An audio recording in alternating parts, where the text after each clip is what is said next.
नमस्कार, यालसे.com आप सभी का स्वागत है। साक्षात्कार संख्या 710-7110। आज हमारे साथ है रामदेव सिंह जी खोकर, जो कि पूर्व छात्र संघ अध्यक्ष हैं और वर्तमान में ब्लॉक कांग्रेस कमेटी के अध्यक्ष पलसाना। क्यों जी? तो टाइम देने के लिए बहुत बहुत धन्यवाद। धन्यवाद सर।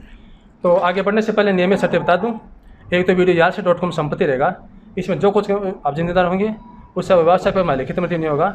एक बार इंटरनेट पर एडिट करके अपलोड करने उठाएँ, ठीक है? तो शुरुआत करते हैं पारिवारिक परिचय से। जी तो मैं पूछ लूँ अपने हिसाब से। जी। माता पिता का नाम? मेरी माता जी का नाम कानी देवी है, पिताजी का नाम स्वर्गीय घासीराम जी है। ठीक। दादा दादी जी का?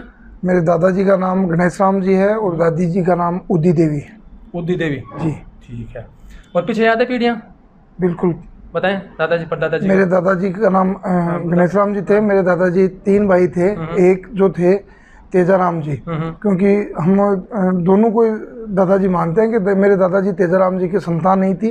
उन्होंने अपने तीनों बेटों को बराबर की जो भी संपत्ति थी उनके 3 बराबर के हिस्से किए थे। अच्छा, वैसे पारिवारिक इतिहास पता है, कहाँ से उठ के आया, ऐसा कुछ पता?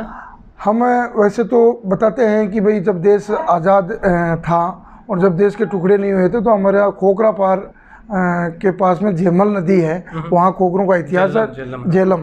और उसके बाद में हम सर्वप्रथम यहाँ दोहद गांव में आकर बसे, करीब आज से 500 साल पहले। और 250 साल पहले रायपुरा जो हमारा आज गांव है, वहाँ दोहद से 2 बार हमारे जो परिजन हैं वो दोहद गांव से 2 बार आकर रायपुरा गांव को बसाया है। ननियाल कौन सी जगह है? मेरा ननियाल खंडेला के पास में है, नहरों की रानी। नाना जी का नाम? मेरे नाना जी का नाम बिरदूराम जी है, नानी जी का नाम मूंगी देवी है। ठीक है। ससुराल? ससुराल मेरा ठेठ है और मेरे धर्मपत्नी का नाम राजेश्वरी है। मेरे 2 पुत्र हैं। नाम क्रम से? बड़ा बेटा आर्यन है जो अभी अभी कक्षा 10वीं पास हुई है और मेरी स्कूल में 96% उसके नंबर है। छोटे बच्चा वेदांग है, वो 9th क्लास में है। मेरे ससुर जी हैं वो रामेश्वर जी, वो एक्स सर्विसमैन है भारतीय सेना में। नाम? रामेश्वर जी जाखड़ हैं और सास जी का नाम अंची देवी है। अंची देवी। तो बहन भाई कितने आप? हम 6 बहन भाई हैं। नाम क्रम से?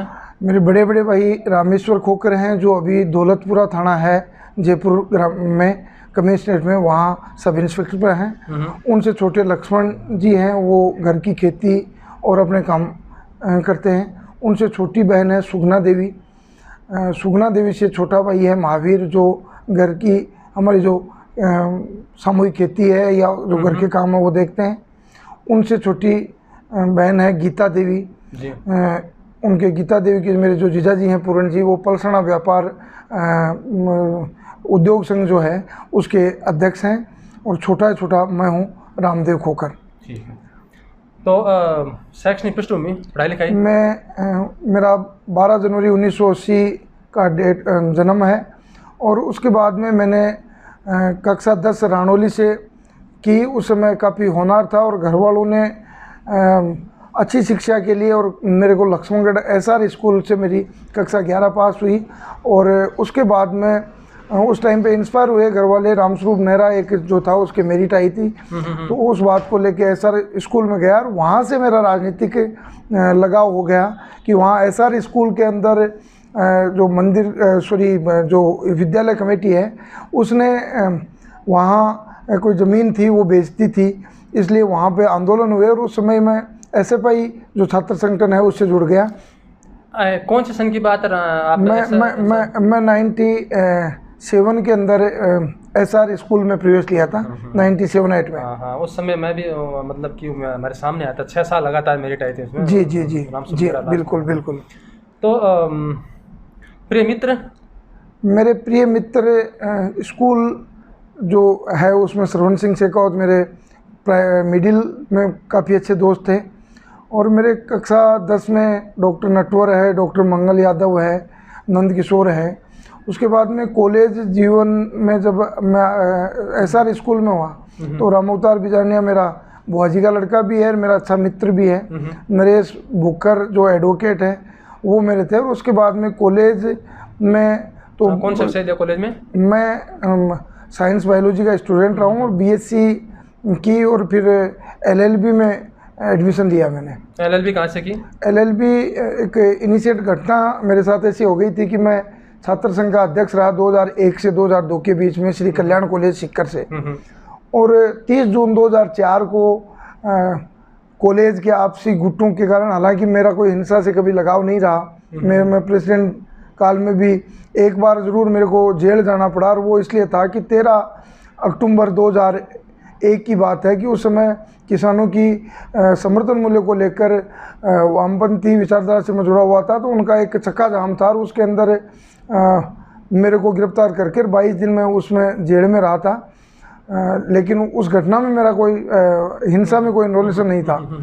उसके बाद में 30 जून 2004 को जब मैं LLB सेकेंड ईयर की एग्ज़ाम देने के लिए सुबह जैसे ही मैं महाविद्यालय के गेट पे पहुंचा तो उस समय मेरे पुराने भी दोस्त थे, आज भी दोस्त हैं, और उस घटना को मैंने तो भूल ही दिया था, लेकिन वो क्यों उन्होंने किया, मेरा कोई अपहरण करके मारपीट और वो आई थी, घटना थी, जी थी।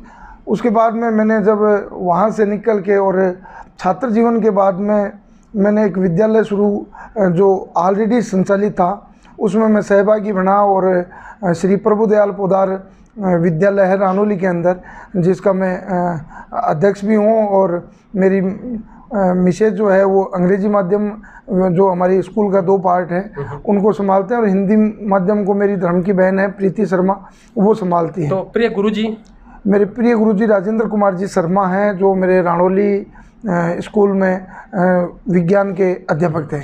एक बात आपसे पूछने लायक, क्योंकि आप भुक्तभोगी रहे हैं जी, कि छात्र राजनीति उसमें क्या होता है कि इसकी जीप जला दी, इसकी मतलब कि बदमाशी से कुछ मार पिटाई हो गई, और धरना प्रदर्शन करते हैं तो प्रिंसिपल के कमरे में घुस जाना, घेराव करना, उसको मतलब एक तरह का बंधक सा बना लेना, ठीक है जी। और अगर कोई धरना हो रहा है, बाहर आंदोलन हो रहा तो उसमें पत्थरबाजी वगैरह होना, ये कहाँ तक अच्छा है? ये बिल्कुल ठीक नहीं है। ये अब जब हम छात्र जीवन को छोड़ दिया, हमारे समय भी ऐसे होता था कि छात्र जीवन था। चूँकि मेरा पारिवारिक जो पृष्ठभूमि है वो भी कांग्रेस से जुड़ी हुई थी। ये छात्र राजनीति जब, जैसे मैं बता रहा था कि लक्ष्मणगढ़ SR स्कूल में गया और वहाँ SFI छात्र संगठन के जो लोग थे वो अगवा थे, मैं भी SFI से रहा। लेकिन मैं जब छात्र राजनीति में था तो भी मेरा कोई हिंसा से कभी लगाव नहीं था, और मैं इस बात को कतई ठीक नहीं मानता कि हिंसा छात्र राजनीति में होनी चाहिए। कहीं भ्रमण किया हिंदुस्तान में या बाहर कहीं? मैं हिंदुस्तान में करीब करीब जो आसाम साइड का जो बेल्ट है उधर तो नहीं गया हूँ, बाकी लगभग भारत के अनेक हिस्सों में गया हूँ। तो राजस्थान को छोड़कर कौन सी चीज़ ज़्यादा जगह अच्छी लगी आपको? मेरे को हिमाचल प्रदेश, जम्मू कश्मीर का जो ये इलाका है वो बहुत ही पसंद आता है। पर्वतीय इलाका बड़ा रमणीय रमणीय। अच्छा, आपको कोई आदर्श? मेरे आदर्श मेरे पिताजी हैं, जो एक साधारण किसान होने के बावजूद हमारे परिवार को सामूहिक रूप से चलाया, और एक अनपढ़ होने के बावजूद जब मैं तो मेरी बताऊं कि जब मैं कक्षा 6-7 में हुआ तब मेरे को जाके पता चला कि मेरे पिताजी पढ़े लिखे नहीं हैं। बाकी वो अनपढ़ होते हुए भी हमारे को जब हम स्कूल से घर आते थे तो ऐसे ट्रीट करते थे कि जैसे कोई बहुत पढ़े लिखे आदमी है। हाँ, मारवाड़ी कहते हैं बालेस्टर। अच्छा, ये बताएं कि आप अध्ययन करते समय कोई ऐसा वाकया जो अभी तक आपको रोमांचित होता है कि समझने की हाँ ये चीज़ होनी नहीं चाहिए थी, होनी? मैं जब SK कॉलेज का प्रेसिडेंट था, उस समय प्रिंसिपल थे KR मेहरा जी, बाड़मेर के रहने वाले थे, बहुत ही सज्जन आदमी थे। एक बार छात्र आंदोलन के समय हम कोई सीटें बढ़वाने के लिए उनके कमरे में थे, और फिर जिस तरह से उनके ऊपर प्रेशर बनाया, और फिर उस घटना के बाद में जब वो अपने निवास पे चले गए, मेरे अच्छे प्रिंसिपलों में से एक थे, जब मैं उनके पास में गया और उन्होंने जो दुख अंदर से प्रकट किया कि बेटा आप लोगों को ऐसे नहीं करना चाहिए, तो उस जगह को मैं ये मानता हूँ कि वो मेरा ट्रेनिंग पॉइंट था। आपको ऐसा महसूस हुआ कि हमारी भी यहाँ मतलब कि कुछ जाति हो गई इस तरह? जी जी जी, बिल्कुल। अच्छा, ये बताएं कि आंदोलन जो होता है उसकी सफलता किस बात पर निर्भर करती है?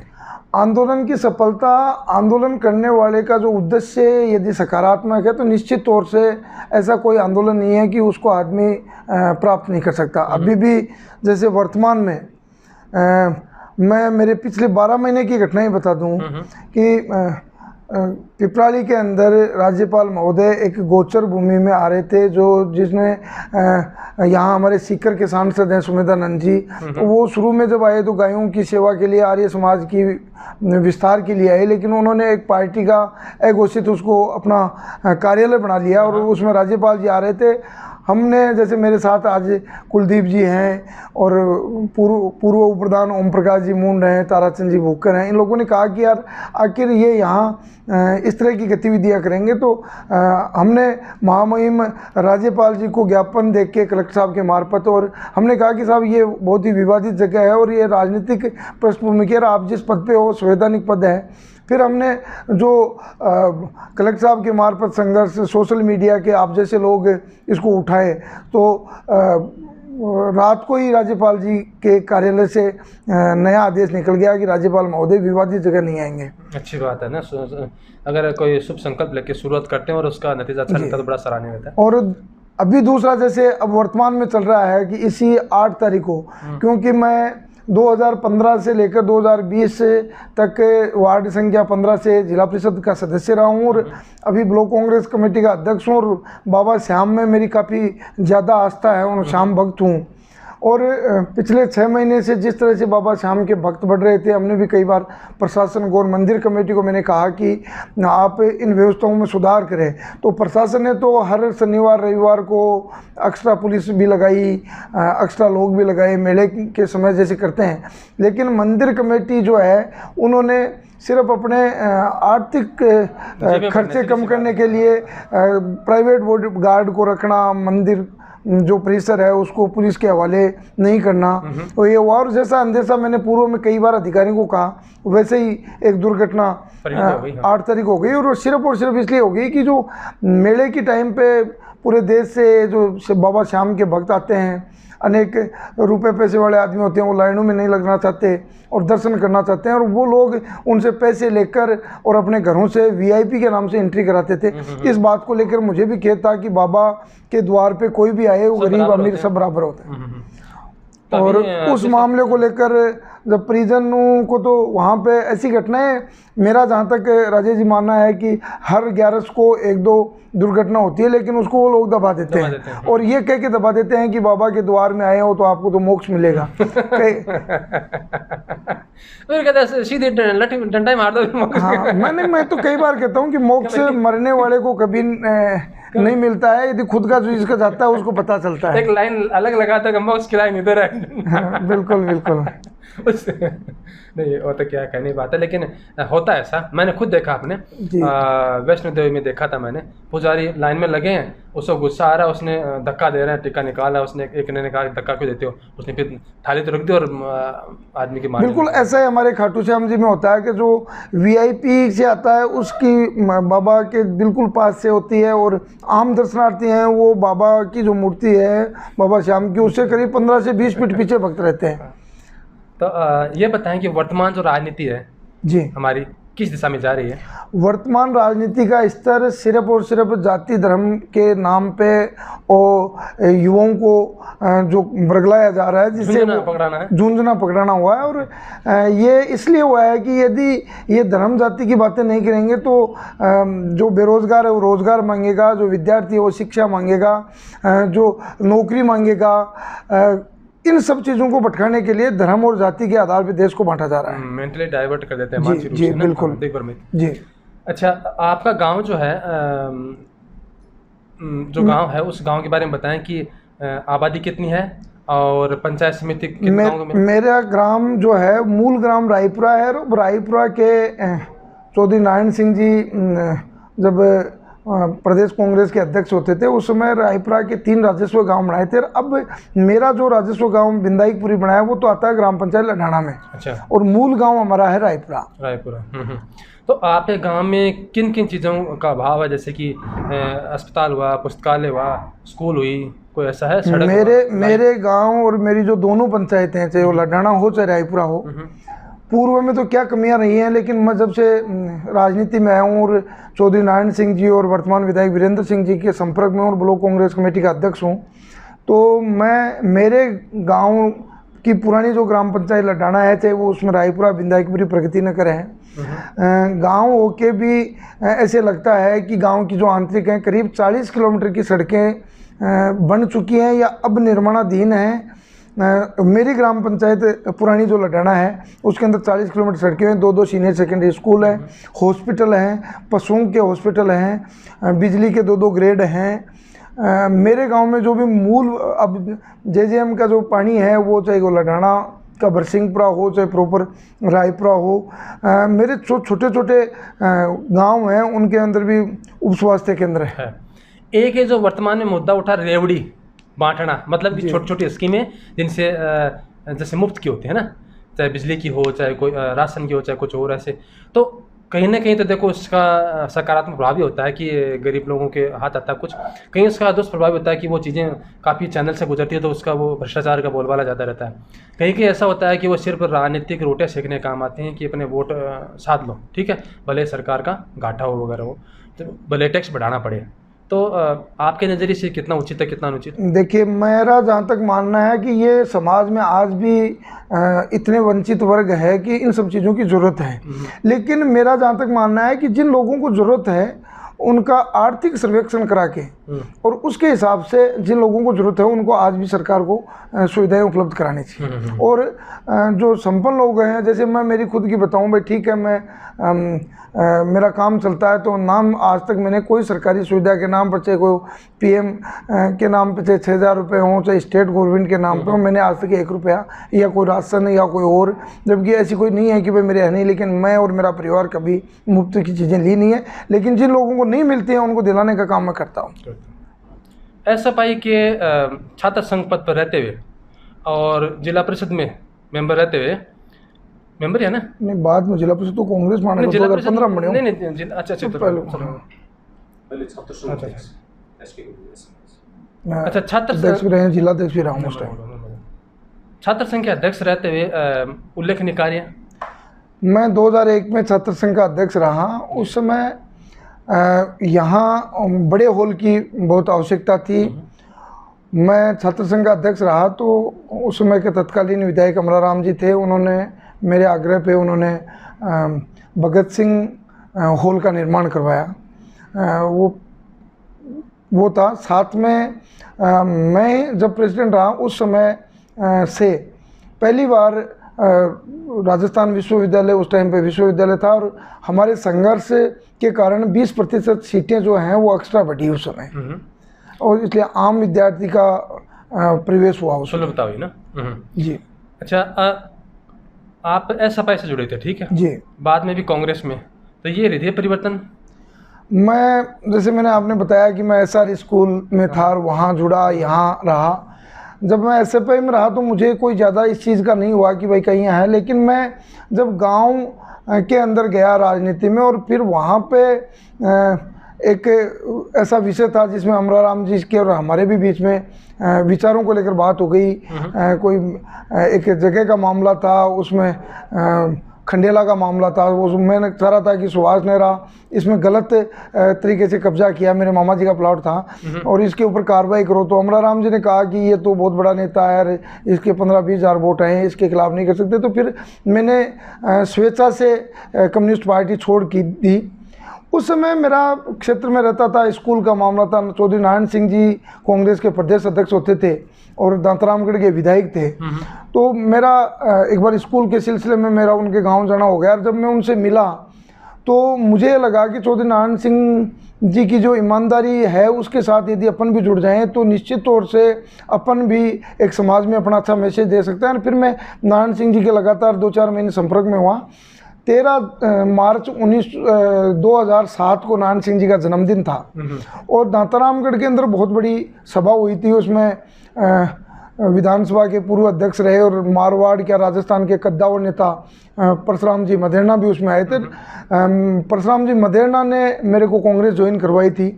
वो दिन और आज का दिन मुझे ये लगता है कि जिन विचारों को लेकर मैं छात्र राजनीति में गया था वो बातें आज मैं गांव में नारायण सिंह जी और वीरेंद्र सिंह जी के मार्फत लोगों की साकार करवा रहा हूँ। तो जिला परिषद में उसके दौरान मैं जिला परिषद का सदस्य 2015 में रहा। मेरे से पहले वहाँ भारतीय जनता पार्टी के लोग जीते थे, क्योंकि खाटू श्याम जी अब नगर पालिका बनी है, पहले ये भी उसी में था। मैं रिकॉर्ड तोड़ उस टाइम पे ताराचंद जी दाहिल तो मेरे से ज़्यादा वोटों से जीते थे, दुर्गा जी ज़्यादा थे, लेकिन कांग्रेस में 4000 वोटों से मैं चुनाव जीता। और खाटू श्याम जी जो कस्बा है वहाँ हमारी पार्टी काफ़ी पीछे रहती है, लेकिन वहाँ से भी मैं 197 वोटों से आगे रहा। ये बाबा श्याम का आशीर्वाद ही था कि मेरे जिस कार्यकर्ता जहाँ कांग्रेस का बोलबाला नहीं होता है वो उस जगह 4000 वोटों से मैं चुनाव जीता। तो उल्लेखनीय कार्य, मैंने जिला परिषद का सदस्य रहने के नाते कई बार राजनीति में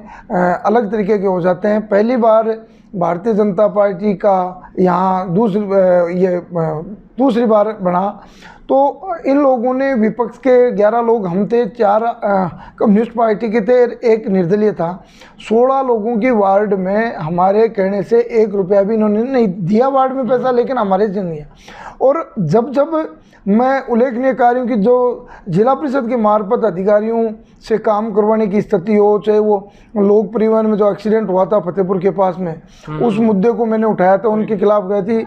नीम का तना के जो खनन जो माफिया थे उन पे मैंने अंकुश लगाया था। मेरे इलाके में भी काफ़ी खनन होता है, उन खनन माफियाओं पे भी पूरा अंकुश लगाया था। मैंने एक आंदोलन और तरीके से राणोली नदी का पूरी का दोहन होता था, उन राणोली के जो बजरी और मिट्टी माफिया हैं उनके ऊपर मैंने कार्रवाइयाँ करवाई हैं। और जिला परिषद में मेरे जाने के बाद में बहुत से युवा ये कहने लगे हैं कि रामदेव जी जब आप जिला परिषद में थे और जिला परिषद सदस्य थे और आपकी आवाज़ से आम आदमी का जो काम होता है वो हमारे लिए भी मिसाल है, और वो लोग उसी पक्षियों पर चल रहे हैं। लीक पड़ गई ना? हाँ, लीक पड़ गई। अच्छा, तो आपका राजनीतिक गुरु? मेरे राजनीतिक गुरु छात्र जीवन में तो रघुनाथ चौधरी जो SR स्कूल में आज एक होटल व्यवसायी हैं, वो मेरे छात्र राजनीति में SFI में लाने वाले वो थे। और कांग्रेस में मेरे राजनीतिक गुरु चौधरी नारायण सिंह जी है। अच्छा, एक चीज़ नोट किया मैंने, कॉमरेड कम्युनिस्ट, ये भी राजनीति वाले राजनीति करते हैं। मतलब आपने बताया ना कि 15,000-20,000 वोट, तो मतलब ये भी यहाँ कभी नफा नुकसान देखते हैं। वो यदि उस दिन नहीं करते तो मैं उसी कम्युनिस्ट पार्टी में रहता और लोग मेरे को कहता कि तो बाहर गाल वाली पार्टी का है। अच्छा, ये बताएं कि कांग्रेस की जो वर्तमान हालत है वो बड़ी दयनीय है, वो सिमट सी गई है, तो उसके पीछे बीजेपी का प्रोपेगेंडा जो है वो जिम्मेदार है कि लोगों की भावना जिम्मेदार है कि कांग्रेस की खुद की करनी जिम्मेदार है कि आपका जो वो हाई कमान आला कमान जो भी नाम लें उनकी नीतियाँ जिम्मेदार हैं कि लोगों का मोह भंग हो गया? देखो, आलाकमान की कुछ नहीं है, कुछ आलाकमान को तो मैं एक राय देना चाहूँगा कि जो होपिस के जो नेता हैं उनको महत्व कम देके और जो धरातल में कांग्रेस को काम करें उन लोगों को महत्व दें। ये तो मैं आलाकमान के को कहूँगा। आलाकमान निस्वार्थ से देश को चला रहा है, नहीं तो आलाकमान के स्वार्थ होता तो सोनिया गांधी जी 2 बार प्रधानमंत्री बन जाती। कौन मना करता है? सही है। और यहाँ की जो स्थिति है, अब कोई कहे कि कांग्रेस सिमटती जा रही है।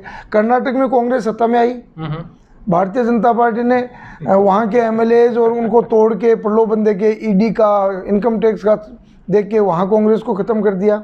मध्य प्रदेश में कांग्रेस की सरकार बनी, वहाँ ये स्थिति कर दी। हरियाणा के अंदर जो सरकार में तो नहीं लेकिन राज्यसभा के चुनाव में आपने देखे हैं। और महाराष्ट्र के अंदर जब साझा सरकार बनाई, चुनाव उन्होंने ज़रूर लड़ा, लेकिन सरकार और एक स्थायी सरकार देने के लिए कांग्रेस ने निस्वार्थ उद्धव ठाकरे जी को समर्थन दिया। अब बिहार, उसकी तो पूरे मीडिया चैनलों पे चर्चा थी। और बिहार में जब अब सरकार नीतीश कुमार के साथ RJD ने और कांग्रेस ने बना ली तो वहाँ सांप सूंघने वाली सी बात हो गई। तो ये जो एजेंसियों का दुरुपयोग है, ये आपको लगता है कि नहीं पता चल पड़ेगी? वो पीछे से इंदिरा गांधी के समय से भी ED का जो गठन हुआ था वो आतंकवाद को जो पैसे देते थे उनको बढ़ाने के लिए ED का हुआ था। आज उस ED को विपक्ष को दबाने का काम कर रहे हैं। और रही बात इंदिरा गांधी जी, तो इंदिरा गांधी जी का आपातकाल जो था वो जनसंख्या नियंत्रण के बाद में आपातकाल की स्थितियां बनी, वो भी विपक्ष का प्रोपेगेंडा था। और उस समय की जनता, ये सोशल मीडिया और ये मोबाइल ये ज़्यादा नहीं थे तो लोगों के समझ में आई। और 1980 के बाद 3 साल बाद में पूर्ण सत्ता कांग्रेस की बनी है। अच्छा, खान पान में खान पान में बिल्कुल देसी। मैं तो स्थिति है कि शुरू से ही साधारण परिवार के सदस्य मानो और है, लेकिन मैं हमेशा बिल्कुल कम तेल की मानो और है, बिल्कुल कम तेल की और साधारण रोटी खाते हैं। दिनचर्या कैसे रहती है? सुबह कितने बजे उठते हैं? सुबह मैं जल्दी उठता हूँ, उसके बाद में एक आधा घंटा स्कूल में काम दिया। बिल्कुल, मैं मेरे स्कूल के पीछे, मैं स्कूल में रहता हूँ, स्कूल के पीछे रेलवे का ट्रैक है, उस रेलवे के ट्रैक में सुबह शाम टहलता हूँ। ये चोटी कब से रखने शुरू कर दी? चोटी तो मैंने लॉकडाउन के पहले मेरे परिवार में कोई डेथ हुई थी, चोटी डेथ के जब बाल कटवाते रहती है, और उसके बाद में रह गई। उसके बाद में रह गई। तो मेरे को भी लगा कि भाई ये सनातनी संस्कृति का प्रतीक है, तो क्यों एक तथाकथित जो पाखंडी लोग हैं वो कहते हैं कि चोटी वो ही जाति रख सकती है। नहीं, कोई भी रख सकता है। तो इसलिए मैं तो इस बात को देख के लॉकडाउन में कटिंग कराना हुई नहीं रही है बड़ी, तो उस समय के बाद में चोटी रखी मैंने। अच्छा, शिक्षा में अंतिम सवाल है, क्योंकि शिक्षा जुड़े ना, तो शिक्षा में नवाचार में कितना महत्व है? शिक्षा में नवाचार पूरा महत्व है। मैं तो इस बात को कहना चाहूँगा कि शिक्षा जो है, विशेष तौर से जो आज सीकर जिला राजस्थान में टॉप में है, उस शिक्षा में सरकार जो व्यवस्था दे रही है, उनके बाद में जो प्राइवेट स्कूलों का जो योगदान है, आज सीकर का परचम पूरे हिंदुस्तान में लहराता है। और सीकर के जो निजी स्कूल हैं वो न बल्कि शोषण के, कोई शोषण नहीं है, बहुत कम फीस में यहाँ के विद्यालय संचालित हैं। मैं खुद विद्यालय चलाता हूँ, और हमारी तो फीस बिल्कुल साधारण रुपये 5,000 रुपये से लेके 20,000 रुपये मैक्सिमम साइंस की फीस रहती है। उसमें भी मैं तो कई बार ऐसे वाकई आए हैं कि कोई ऐसा है, बच्चा है, गरीब है, पीछे कोई नहीं है, तो मैं उन लोगों से फीस भी नहीं लेता हूँ। अच्छा, एक चीज़ मैंने एक रिपोर्ट पढ़ी थी, झूठ सच पता नहीं, पढ़ी थी अखबारों में, कि विदेशों की जो हमारे IIT है ना, तो IIT में 80% समय तो अध्यापक का सिर्फ वो पाठ्यक्रम में लग जाता है, तो अनुसंधान में तो बेचारे को कितना समय मिलता है। जबकि हमारा पाठ्यक्रम ठीक है, कम नहीं है, कम तो नहीं आया, तो उसी के दम पर हम लोग बाहर नौकरी प्राप्त करते हैं अच्छे पैसे में। लेकिन जो अनुसंधान का जो महत्व होना चाहिए ना, जिस केंद्रित होना चाहिए, वो उस पर केंद्रित। भारत में बिल्कुल ठीक बात आपने कही कि अनुसंधान ज़्यादा से ज़्यादा थ्योरेटिकल चीज़ के साथ में प्रैक्टिकल चीज़ होगी, तभी आदमी यहाँ टिकेगा। आपने ये क्वेश्चन तो किया, लेकिन मैं भी आपको बताऊं कि बच्चे यहाँ थ्योरेटिकल पूरी शिक्षा लेते हैं, प्रैक्टिकल काम करने के लिए फॉरेन में जाते हैं, और वहाँ उनको बड़ा बड़ा पैकेज मिलता है। तो मैं तो भारत सरकार को भी मेरा सलाह देना चाहूँगा कि यदि आप मेक इन इंडिया ये नए नए नाम ला रहे हो, तो ये जब तक आप धरातल पे काम नहीं करोगे, आप विषय अलग है, लेकिन मैं एक बात कहना चाहूँगा कि मैं भारत सरकार में जो मंत्रिमंडल है अभी तक, उसमें नितिन गडकरी को मैं एक अच्छा मिनिस्टर मानता हूँ कि उन्होंने डेवलपमेंट किया दोनों कार्यकाल में। अब कल सुनने में आया कि जो संसदीय बोर्ड की जो उनकी कमेटी होनी चाहिए, उससे उनको हटा दिया। जी। अच्छा, ये बात है, मुझे एक हंसी वाली बात आपको बताता हूँ। तथ्य है कि ऐसा कोई लड़का मिला आपको बायोलॉजी या मैथ्स में, जिसने कहा कि यार केमिस्ट्री की प्रैक्टिकल मैंने अपने आप कर लिए, जो वो केमिकल देते हैं। ठीक बात कहते हैं, लेकिन मैं ये कहता हूँ कि हम ये नहीं है कि सिर्फ मेरी स्कूल में छोटी लैब है, लेकिन जब प्रैक्टिकल होंगे उस दिन राजेश जी आपसे उन बच्चों से मिलाऊंगा कि प्रैक्टिकल में केमिस्ट्री में जब हम SR स्कूल लक्ष्मणगढ़ में पढ़ते थे, और वहाँ किस तरह से किस पदार्थ से क्या निकाल देते थे, वैसे आज भी आज के सिलेबस के अनुसार मैं तो बच्चों को मेरे विद्यालय में समय कम दे पाता हूँ क्योंकि राजनीति और बाकी चीज़ों में रहता हूँ, बट मेरी धर्मपत्नी और जो हमारे विद्यालय की जो प्रधानाचार्य और प्रीति जी शर्मा है, उनको यही कह रखा है कि 2 रुपये खर्च करो, लेकिन बच्चों को अच्छी शिक्षा देनी चाहिए। एक बात यह है कि पहले देखने में, सुनने में, क्या समझने में, महसूस करने में भी आया है कि जो तनाव झेलने की क्षमता है वो दिनों दिन जब विद्यार्थी में कम हो रही है। कारण भले ही देखा देखी का हो, भले सोशल मीडिया पे जो है उसमें ज़्यादा उसका रुझान हो, और भले ही जब वो अध्यापन से उसकी बेरुखी हो, भले ही मन का विषय न हो, भले घर वालों की डांट हो, है ना, या और भी कोई कारण हो, गरीबी है मेरी जो भी है, लेकिन देखने में आता है कि जो विद्यार्थी हैं वो थोड़ी सी बात हो गई, घर से नाराज़ हो गए, आत्महत्या कर ली। मेरा ये ऐसे बच्चों को नहीं करना चाहिए, लेकिन जब से देश के अंदर परिवार छोटा होता जा रहा है, परिवार छोटा, आप बड़ा संयुक्त परिवार है, बच्चा सामाजिक है, यदि बच्चे को सामाजिक रखेंगे, परिवार के साथ रखेंगे, कोई बात बड़ा बुजुर्ग होता है उसको प्रेम से वो पूछता है तो उसको बता देते हैं। माँ बाप सख्त होते हैं फिर वो दूसरे को बता नहीं पाता। बिल्कुल बिल्कुल। तो फिर वो अंदर नजर तो घुसता है। मैं तो ये कहूँ कि जो पुराना जो संयुक्त परिवार होता था उनमें आज भी ऐसी घटनाएं नहीं होती हैं। एकल परिवार होते हैं, बेटा बाप से बात नहीं कर पाता, बाप बेटे से नहीं कर पाते, माँ पति से नहीं कर पाती, और वहीं तनाव होता है। क्या चलता है पता नहीं, आपसी बातें शेयर नहीं होती हैं, शेयर बात नहीं होती हैं तो तनाव होता है और फिर वो ऐसी घटनाएं करते परिणाम होता है उसका। बिल्कुल।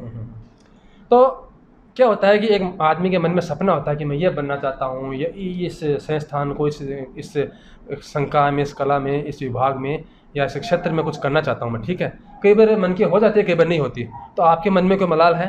मैं ये कहूँ कि जब मैं माकपा छोड़ के कांग्रेस में आया था उस समय मेरे भी मन में यह था कि मैं भी राजनीति में ऊंचा मुकाम हासिल करूं। लेकिन यदि टीम का मार्गदर्शक यदि सही रास्ते हो तो टीम को कभी सपने नहीं देखने पड़ते हैं। जैसे चौधरी नारायण सिंह जी राजनीति के, राज वीरेंद्र सिंह जी हैं। कई लोग कहते हैं कि यार आप खूब ज़्यादा काम करते हो और कोई आगे चुनाव लड़ने का उद्देश्य है। मैं तो ये कहता हूँ कि नारायण सिंह जी और वीरेंद्र सिंह जी जैसे लोग तो हमारे जनप्रतिनिधि और हम उनके साथ रहें तो निश्चित तौर से जनता का काम करेंगे। आगे बढ़ने की यही है कि अपन जो काम लोगों के हैं वो ईमानदारी से करा सकें। तो अंतिम ये कि आप अपनी तरफ से अपने चाहने वाले जो काफ़ी सालों बाद आपको देखेंगे, वीडियो देखेंगे, या जो आपके जो शिष्य हैं वगैरह, जो भी मित्र वगैरह, उनके नाम संदेश। मैं तो yalsar.com का और भाई आप राजेश जी का धन्यवाद देना चाहूँगा कि जब ये वीडियो मैंने जीवन जन्म से लेकर SR स्कूल, राणौली स्कूल, पुराने दोस्त सबकी चर्चाएं की हैं तो सबके बीच में पहुँचे। उन सब से भी यही कहना चाहूँगा कि जीवन में जो समय कोई ज़्यादा बचा नहीं है। आदमी 20 साल का होता है तब तक समझदार नहीं होता है और उसके बाद में व्यवस्थाओं में लग जाता है। तो जितना भी जीवन जिसका बचा है उस जीवन में ऐसे काम करें जो समाज के काम आ सके और ईमानदारी से काम करें। आपके कर्म याद रखे जाएंगे ना, उन्हीं का लेखा जोखा। ईमानदारी सब कुछ जीवित है यदि इंसान के पास को। संघर्ष जरूर उसे करना पड़ता है लेकिन तो ऐसा है कि साक्षात्कार दिया आपने, समय निकाला, व्यस्त आदमी, फिर भी इसके लिए बहुत बहुत धन्यवाद। और क्योंकि जीवन जो होता है ना काफ़ी लंबा होता है, एक वीडियो में आ नहीं पाता और वीडियो लंबा होता है, लोग देखते भी नहीं, ठीक है जी। तो इस चर्चा को तो यहीं विराम देंगे और समय मिलेगा तो फिर कभी दोबारा साक्षात्कार करेंगे, भाग 2 बनाएंगे। बिल्कुल बिल्कुल। आभार आपका भी, आपकी yalsar.com का भी। जो मैं तो मानूँ कि वीडियो के मार्फत कई पुराने यार दोस्त आपस में मिल जाते हैं, यादें ताज़ा हो जाती हैं। जी जी जी। तो टाइम देने के लिए बहुत बहुत धन्यवाद। जय राम जी की, जय श्यामा बाई की। जय श्यामा बाई।